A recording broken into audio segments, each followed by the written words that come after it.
Angie and I are here today to help you keep your hamstrings safe in yoga, but also if you have a hamstring tear, which is so common in yoga, help you maybe even heal this hamstring tear with just a little bit of information, a little bit of your time.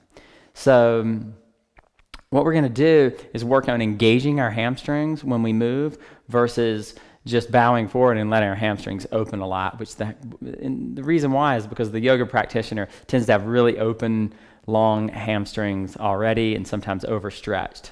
So to add that tone will heal the hamstring or even help the hamstring from getting injured. So what we'll do is Angie will have you come this way, and then good. Now lift your chest, and then with your breath, exhale and bow forward.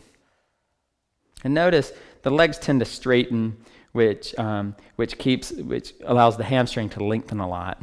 So for this one, what we're going to do is inhale and come all the way back up.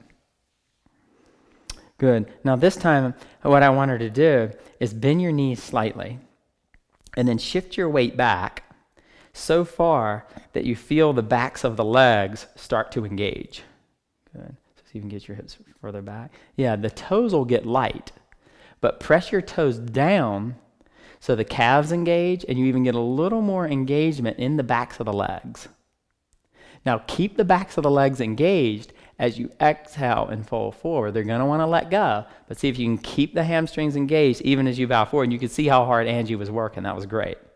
Now we're going to walk you through the exact same thing as you stay as you're bowing forward. So with your knees bent, don't let your legs straighten at all, but shift your weight back so you feel the backs of the legs start to hug in towards the bone. Good. Now keeping that, press your toes down so the calves engage, the hamstrings engage a little bit more. Beautiful. Good. Inhale and come all the way up.